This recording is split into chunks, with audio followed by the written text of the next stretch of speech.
Oluvannyuma olw'ekitongole ekivunaanyizibwa ku ddagala mu nnyaffe Uganda ekya National Drugs Authority okuvaayo okukakasa nga eddagala ly'ekika erya Covidex bwe kiri ekimu ku bika by'eddagala ebisaanidde okubeera nga bikozesebwa mu kulwanyisa ekirwadde kya COVID-19. Olunaku olwaleero ekitongole kya poliisi kivudde ne kitegeeza nga akadde kano akatale ka nnyaffe Uganda we kajjuddeko eddagala ejjingirire ery'ekika kya Covidex. Okusinziira ku Zaalugaba Tinka akola nga commissioner mu kulwanyisa ebiragalalagala agamba nti bannayuganda basaanidde okubeera aboogi okwetegereza eddagala lyonna lye bakozesa. Eddagala kwegamba nga Covidex nga National Drug Authority tenakkiriza nti no tugikolese, abantu bali bagikolesa oba yali evaawa simanyi.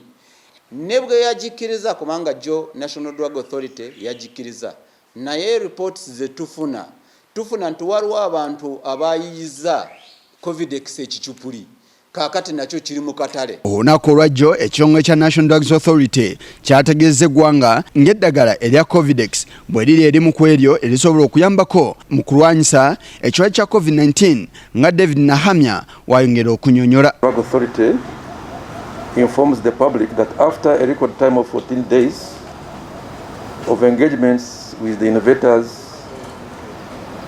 and assessments of the product information, Covidex has been notified to be sold in licensed drug outlets for supportive treatment in management of viral infections, but not as a cure of COVID-19. The product should be used under guidance of a professional health worker. Zaalugaba avuddeyo n'asaba abakozi b'eddagala lya Covidex okuvaayo okutangaaza ku bintu ebitali bimu bannansi bye basaanidde okutunuulira okutegeera eddagala ejjingirire awamu n'eryetuufu. Agala kutuukirira oyo omuntu akola Covidex annyonnyole eggwanga biki ebiri ku kacupa ka Covidex by'omuntu byayinza kulabirako n'agamba nti eno Covidex ntuufu eno nkyamu.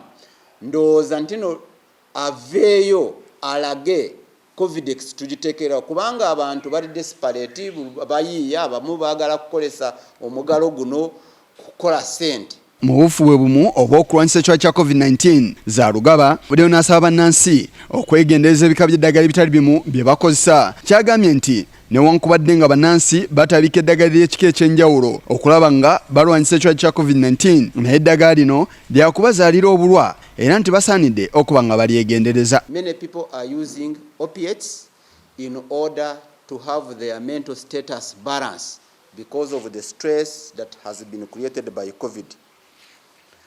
We are also seeing a lot of concoctions. People are believing in myth.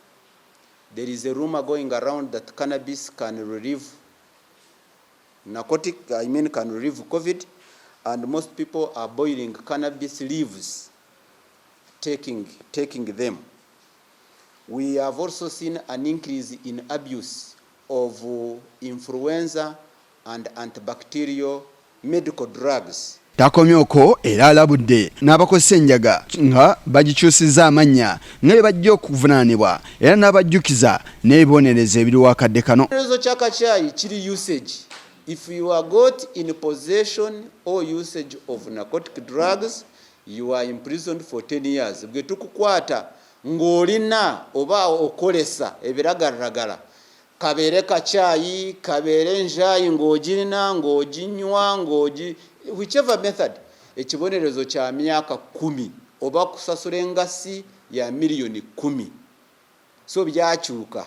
Ekitongole kivunaanyizibwa okulwanyisa enjaga n'ebiragalalagala era kisuubiza okukolaganira awamu n'abantu awamu na famire z'abantu abalala abakozeseza ebiragalalagala ne bakyankana n'obwongo okubawa obujjanjabi ssaako n'ebintu ebirala ebyetaagisibwa.